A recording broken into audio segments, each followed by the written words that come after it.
अगर गद्दारी की राह चुनी है तो अब अंजाम भी भुगतना पड़ेगा। ये सख्त संदेश दे दिया है हरियाणा कांग्रेस ने।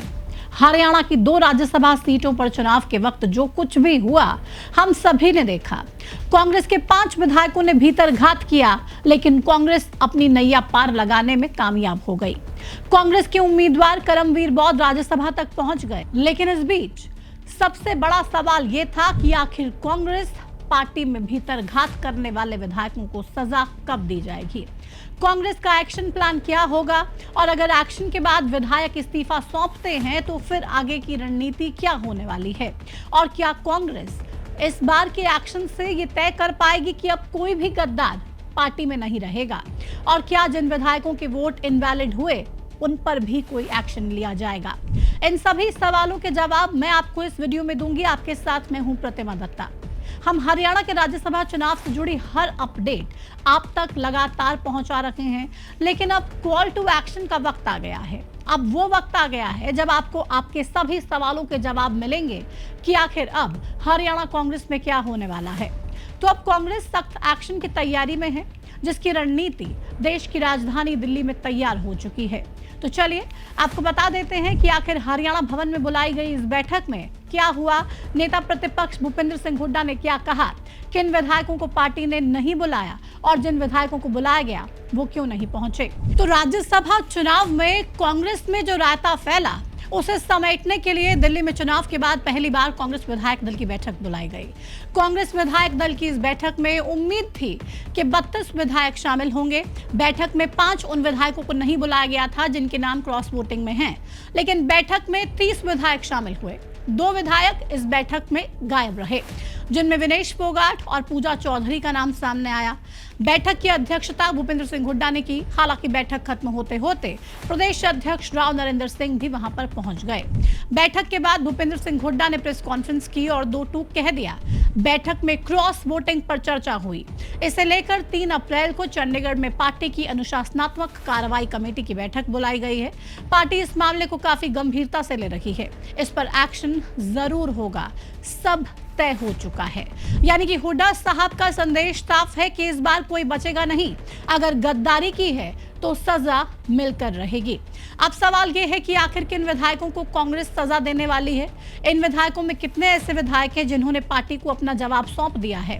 असल में हरियाणा कांग्रेस की अनुशासन कमेटी ने चुनाव में क्रॉस वोटिंग के आरोप में 5 विधायकों को कारण बताओ नोटिस जारी किया, जिसमें नारायणगढ़ से विधायक शैली चौधरी, साधौरा से रेनू बाला और रतिया से जरनैल सिंह ने नोटिस का जवाब दे दिया।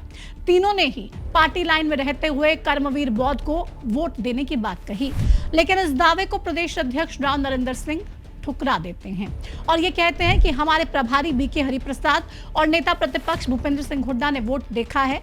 विधायकों की ये बातें झूठी हैं। क्रॉस वोटिंग करने वाले विधायकों को इस्तीफा दे देना चाहिए।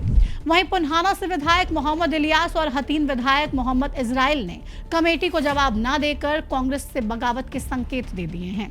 साथ ही लगातार भारतीय जनता पार्टी के नेताओं से उनकी नजदीकियां ये चिल्ला कर बता रही हैं कि वो अब इस बात को लेके बिल्कुल भी जरूरी समझते नहीं हैं कि वो कांग्रेस पार्टी को किसी भी तरीके से क्रॉस वोटिंग करने का जवाब दें।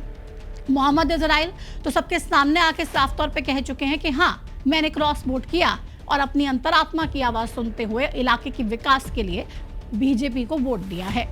इस पूरे एक्शन प्लान के बीच एक बात और निकलकर सामने आई कि अगर क्रॉस वोट करने वाले विधायक अपने पद से इस्तीफा देते हैं तो क्या होगा। तो इसमें आहट है उपचुनाव की। असल में नारायणगढ़ विधायक शैली चौधरी और पुन्हाना के विधायक मोहम्मद इलियास के इस्तीफे की चर्चाएं तेज हैं। माना जा रहा है कि ये दोनों विधायक अपने पद से इस्तीफा दे सकते हैं। अगर ऐसा होता है तो इन सीटों पर उपचुनाव होना तय है। ऐसे में कांग्रेस किसी नए चेहरे पर दाव लगाएगी तो दूसरी तरफ बीजेपी भी पूरी ताकत चुनाव में अपनी झोंकेगी। हालांकि इसकी संभावनाएं बेहद कम नजर आ रही हैं, क्योंकि राज्यसभा चुनाव में अगर कोई विधायक क्रॉस वोट करता है, यानी कि अपने पार्टी के कैंडिडेट को वोट ना देकर दूसरी पार्टी के कैंडिडेट को वोट देता है, तो उसकी विधायकी पे कोई संकट नहीं है।